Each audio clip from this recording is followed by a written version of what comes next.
नमस्कार, हल्ला बोल टीवी देख रहे हैं आप और मैं हूं विकास सिंह आपके साथ। राहुल गांधी ने बिहार के लिए एक गाना रिलीज किया है और ये गाना बिहारियों को बहुत भा रहा है।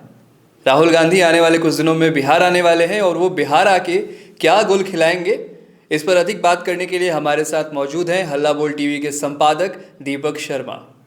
देखिए, राहुल गांधी ने जो गाना लॉन्च किया है वो उनकी बिहार की जो यात्रा है 25 जिलों की 15 दिनों की उससे संबंधित है और यह गाना वायरल हो रहा है। इससे पहले राहुल गांधी ने कुछ ट्वीट्स किए हैं माइक्रो ब्लॉगिंग साइट एक्स पर। एक में उन्होंने लिखा है, लोकसभा में नेता प्रतिपक्ष और कांग्रेस के पूर्व अध्यक्ष राहुल गांधी ने लिखा है कि जीवन में बहुत दिलचस्प अनुभव हुए हैं, लेकिन कभी मृत लोगों के साथ चाय पीने का मौका नहीं मिला। इस अनोखे अनुभव के लिए धन्यवाद चुनाव आयोग। उसमें वे वैसे लोगों के साथ चाय पीते और बात करते दिख रहे हैं जो मर चुके हैं। वीडियो भी जारी किया जो चुनाव आयोग की लिस्ट में मर चुके हैं। इसके बाद उन्होंने दूसरा ट्वीट किया है आज कुछ घंटे पहले। उसमें उन्होंने लिखा है कि 17 अगस्त से वोट अधिकार यात्रा जो हम बिहार से शुरू कर रहे हैं, हम बिहार की धरती से वोट चोरों के खिलाफ सीधी लड़ाई छेड़ रहे हैं। राहुल गांधी ने लिखा है कि यह सिर्फ एक चुनावी मुद्दा नहीं, यह लोकतंत्र, संविधान और वन मैन वन वोट के सिद्धांत की रक्षा का निर्णायक संग्राम है। राहुल गांधी ने लिखा है कि हम पूरे देश में स्वच्छ मतदाता सूची बनाकर ही रहेंगे। युवा, मजदूर, किसान, हर नागरिक उठो और इस जन आंदोलन से जुड़ो। अब की बार वोट चोरों की हार, जनता की जीत, संविधान की जीत। अब देखिए, राहुल गांधी की जो यात्रा है, इस यात्रा के बारे में हम अपने दर्शकों को बता दें कि यह यात्रा कहाँ कहाँ से गुजरेगी। तो यह यात्रा 17 अगस्त को रोहतास से शुरू होगी, 18 अगस्त को औरंगाबाद जाएगी, 19 अगस्त को गया और नालंदा जाएंगे राहुल गांधी, 20 अगस्त को ब्रेक लेंगे, 21 अगस्त को फिर शेखपुरा और लखीसराय जाएंगे राहुल गांधी, 22 अगस्त को मुंगेर और भागलपुर जाएंगे, 23 अगस्त को कटिहार जाएंगे, 24 अगस्त को पूर्णिया और अररिया जाएंगे, 25 अगस्त को राहुल गांधी ब्रेक लेंगे, 26 अगस्त को सुपौल और मधुबनी जाएंगे, 27 अगस्त को राहुल गांधी दरभंगा और मुजफ्फरपुर में होंगे, 28 अगस्त को राहुल गांधी सीतामढ़ी और मोतिहारी जाएंगे, 29 अगस्त को लोकसभा में नेता प्रतिपक्ष राहुल गांधी बेतिया, गोपालगंज और सिवान जाएंगे, 30 अगस्त को वे छपरा और आरा जाएंगे, 31 अगस्त को ब्रेक लेंगे और 1 सितंबर को पटना पहुंचेगी उनकी यात्रा। गांधी मैदान में बड़ी रैली होगी जिसमें तमाम इंडिया जो गठबंधन महागठबंधन के तमाम जो बड़े नेता हैं वो इसमें हिस्सा लेंगे। सर भारत जोड़ो यात्रा लोकसभा चुनाव के दौरान हुई थी। भारत जोड़ो यात्रा 5 दिनों तक बिहार में चली थी। लोकसभा चुनाव पर उसका अच्छा खासा असर दिखा था। वोट अधिकार यात्रा बिहार में होने वाली है फिर से, इस बार 15 दिनों की होने वाली है और जो दीपक शर्मा जी ने नंबर बताए हैं वो नंबर चौंकाने वाले, बहुत लंबे दिनों की ये यात्रा होने वाली है। विधानसभा चुनाव दिलचस्प होने वाले हैं। देखिए, विधानसभा चुनाव पर इसका असर तो पड़ेगा क्योंकि जैसा कि आपने कहा कि 5 दिनों की जो उनकी भारत जोड़ो यात्रा 5 दिन तक बिहार में चली थी और अब तो वे 15 दिन बिहार में रहेंगे। 15 दिन बिहार उनका घर होगा और सारे प्रमंडल को टारगेट करने की कोशिश, फोकस करने की कोशिश वे कर रहे हैं। तो देखिए, ये जो 17 अगस्त से उनकी जो यात्रा है शुरू हो रही है, यह लगभग 23 जिलों से गुजरेगी और 50 विधानसभा सीटों को कवर करेगी। मतलब 50 विधानसभा सीटों में राहुल गांधी घूमेंगे, उससे गुजरेंगे, वहाँ ठहरेंगे, वहाँ लोगों से इंटरेक्ट करेंगे, तो इसका असर तो होगा।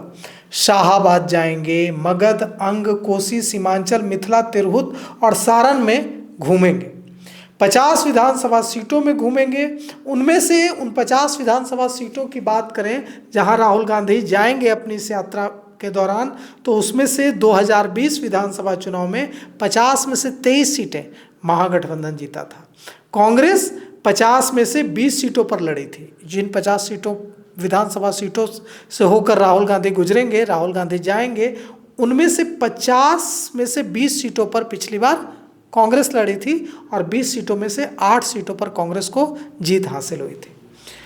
अगर हम बात करें जिसकी आप बात कर रहे थे कि 5 दिन बिताए थे भारत जोड़ो यात्रा के दौरान राहुल गांधी ने, और उसका फायदा हुआ था लोकसभा चुनाव में 5 सीटें सासाराम, औरंगाबाद, पूर्णिया, कटिहार और किशनगंज महागठबंधन के खाते में गई थी।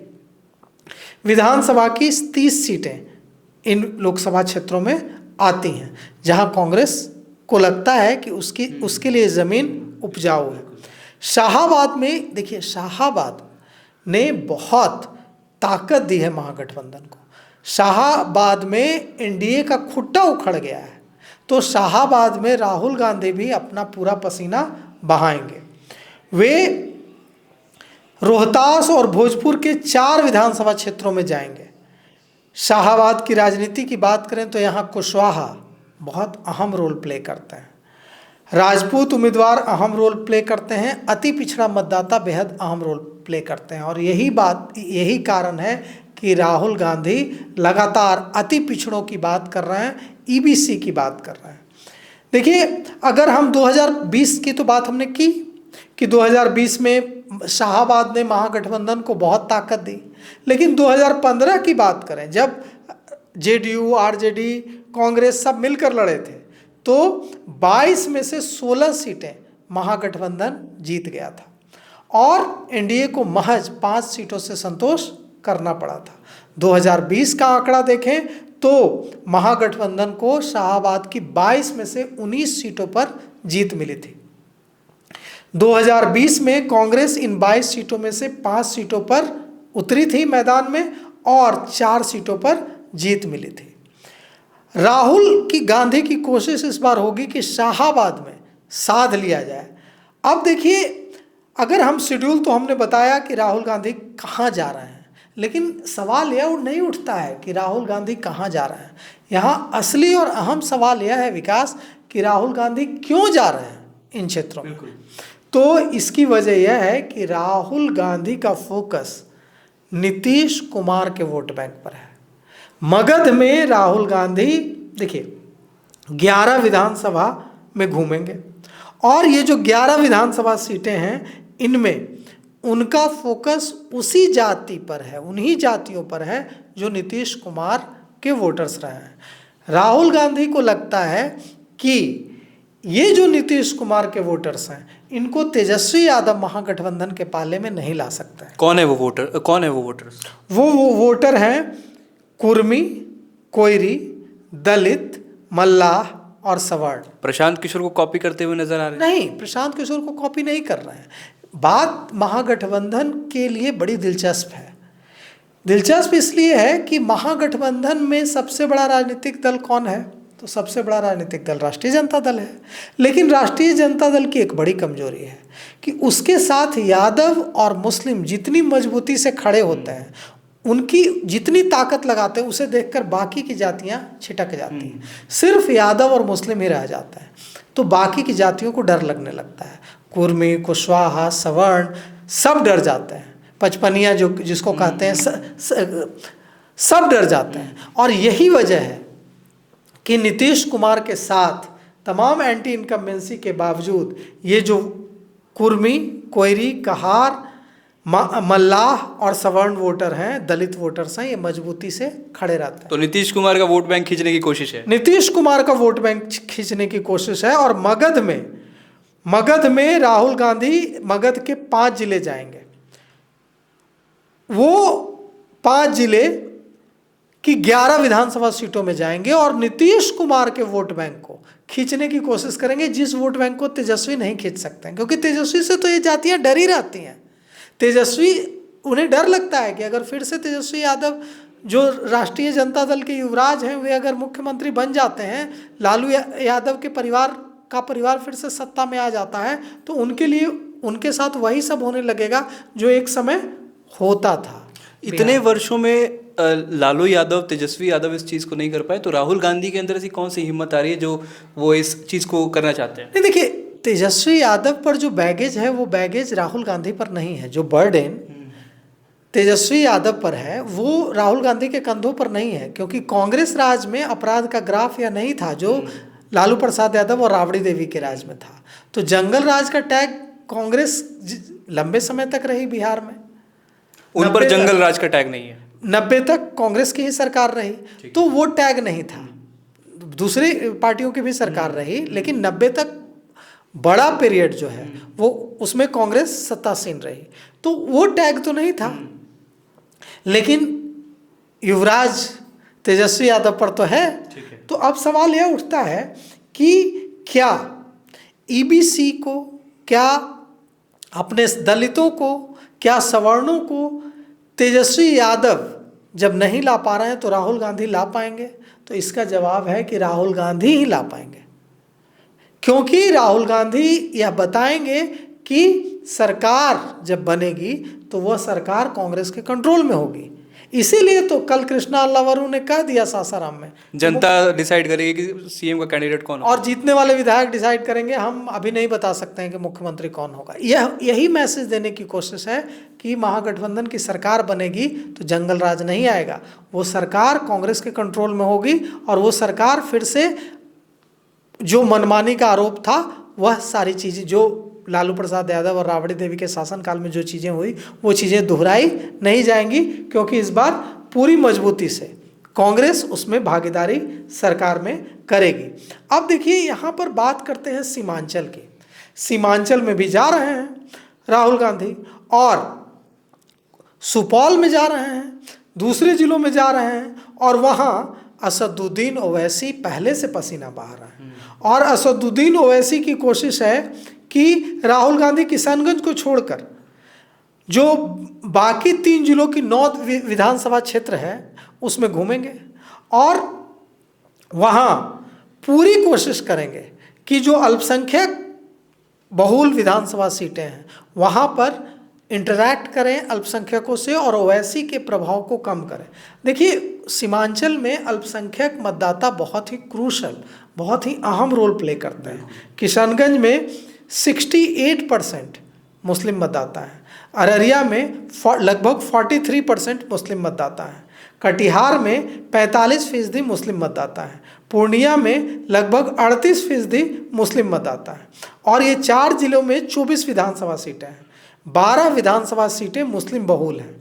राहुल गांधी किशनगंज को छोड़कर बाकी 3 जिलों की 9 विधानसभा सीटों में जाएंगे, और कोशिश करेंगे कि सीमांचल में मुस्लिमों को तो जोड़े ही, साथ ही साथ ईबीसी को जोड़े, मल्लाहों को जोड़े, भूमिहार को जोड़े, राजपूत को जोड़े, और ओवैसी के प्रभाव को जितना कम से कम कर सकते हैं वो कम करने की कोशिश करें। अब देखिए कोसी में राहुल गांधी को लगता है कि वे बहुत ही कारगर भूमिका निभा सकते हैं। अब राहुल गांधी जहां से गुजरेंगे उन सीटों के बारे में हम आपको बता दें।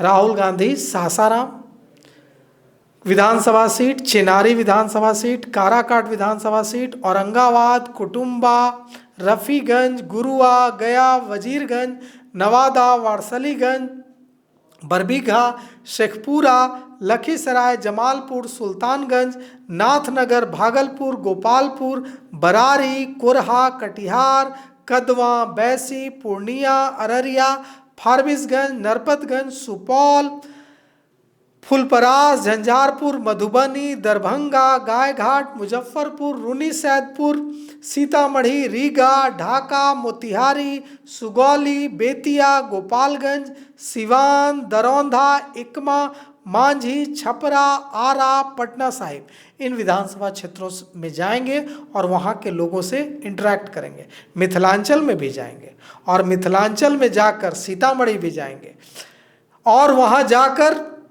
वहाँ के लोगों से इंटरैक्ट करेंगे और लोगों से अपील करेंगे कि वोट दें महागठबंधन के लिए। अब देखिए राहुल गांधी मिथिलांचल के 3 जिले मधुबनी, दरभंगा और सीतामढ़ी की 7 विधानसभा सीटों पर घूमेंगे और वहाँ लोगों से इंटरैक्ट करेंगे। इन 7 विधानसभा सीटों में से महज 2 सीटों पर जीत मिल पाई थी कांग्रेस को पिछली बार, लेकिन 2 सीटों पर चुनाव लड़ी थी कांग्रेस 7 सीटों में से, और उन 2 सीटों में से जिन 2 सीटों पर चुनाव लड़ी थी उसमें से एक भी सीट पर जीत नहीं पाई थी। तो इस बार कांग्रेस की कोशिश वहां खुद को मजबूत करने की है। अभी देखिए अगर हम बात करें कि जहां आपने जो शुरुआत में जिक्र किया कि भारत जोड़ो यात्रा निकली थी, भारत जोड़ो यात्रा जब निकली थी तो उसका कितना फायदा मिला था महागठबंधन को। तो लोकसभा चुनाव से पहले जब राहुल गांधी बिहार में भारत जोड़ो यात्रा निकाल रहे थे तो उन्होंने किशनगंज, अररिया, पूर्णिया, कटिहार, औरंगाबाद, सासाराम और कैमूर में काफ़ी पसीना बहाया था और इसमें से 6 लोकसभा सीटें आती हैं, उनमें से 5 सीटों पर, लोकसभा सीटों पर महागठबंधन जीत गया था। तो देखिए राहुल गांधी ने जो यह रूट मैप बनाया है यह कितना रिसर्च करके बनाया है। जहाँ जहाँ उन्हें उपजाऊ जमीन दिख रही है महागठबंधन के लिए वहाँ वहाँ वे जा रहे हैं और उन विधानसभा क्षेत्रों से गुजर रहे हैं। चिनारी जो विधानसभा सीट है वहाँ तो जमानत जब्त हो गई थी कांग्रेस की, कांग्रेस लड़ी थी, वहाँ से जमानत जब्त हो गई थी। इस बार अचला सिंह हैं, कांग्रेस की मजबूत नेता है, महिला नेता है, नेत्री हैं, उनको उतारने का मन कांग्रेस नेतृत्व ने बनाया है वहाँ से और उनके पति जज हैं, मैजिस्ट्रेट हैं और वे वहाँ बहुत एक्टिव रहती हैं। अचला सिंह पसीना बहाती हैं तो चिनारी में भी जाएंगे, सासाराम में भी जाएंगे। राजेश राम जो प्रदेश अध्यक्ष हैं कांग्रेस के, उनके जिले औरंगाबाद जहाँ कुटुंबा से वे विधायक हैं वे वहाँ भी जाएंगे और सुपौल भी जाएंगे। तो कुल मिलाकर इस बार जो राहुल गांधी की यात्रा है, और देखिए उन्होंने किस तरह से बखूबी ब्रेक भी लिया है 3 दिनों का, मतलब एग्जॉस्ट भी ना हो इसकी पूरी व्यवस्था की गई है। तो अब देखते हैं 17 अगस्त से राहुल गांधी बिहार आ रहे हैं। और हम आपको एक और बात बता दें कि राहुल गांधी ने कहा था कि उनकी जान को खतरा है और अदालत में कहा था, कहीं सड़क पर नहीं कहा था, उन्होंने अदालत में कहा था कि उनकी जान को खतरा है और उन्होंने सुरक्षा की मांग की थी, लेकिन अब उन्होंने उसे अपनी उस मांग को वापस ले लिया है। राहुल गांधी ने कहा था कि वे जिन लोगों के खिलाफ आवाज़ बुलंद कर रहे हैं वे लोग सावरकर की पृष्ठभूमि से हैं और उन्हें चिंता हो रही है कि ये लोग उन्हें नुकसान पहुंचा सकते हैं, उन्हें जान को खतरा है। सुरक्षा की मांग की थी, बाद में उन्होंने आज पुणे की अदालत से वो वापस ले लिया है। क्योंकि क्या सुरक्षा मिलेगी राहुल गांधी को? राहुल गांधी के पास पहले से एसपीजी है, वो लीडर ऑफ अपोजिशन है, संविधान में व्यवस्था है कि भारत के लीडर ऑफ अपोजिशन को, लोकसभा में नेता प्रतिपक्ष को क्या सुरक्षा दी जाए। तो अब इससे ऊपर की क्या सुरक्षा हो सकती है? तो इसे उन्होंने वापस ले लिया है। रणनीति बना ली गई है बिहार विधानसभा चुनाव के लिए और राहुल गांधी ने कस के गमछा बांध लिया है। आने वाले कुछ दिनों में यानी 17 अगस्त से उनकी बिहार में यात्रा शुरू हो रही है और ये उनके यात्रा की पूरी रोड मैप हमने आपके सामने रख दी। अब इस पर आपकी क्या राय है हमें कमेंट करके ज़रूर बताइएगा। फिलहाल इस पेशकश में इतना ही। आगे की खबरों के लिए देखते रहिए हल्ला बोल टीवी। शुक्रिया।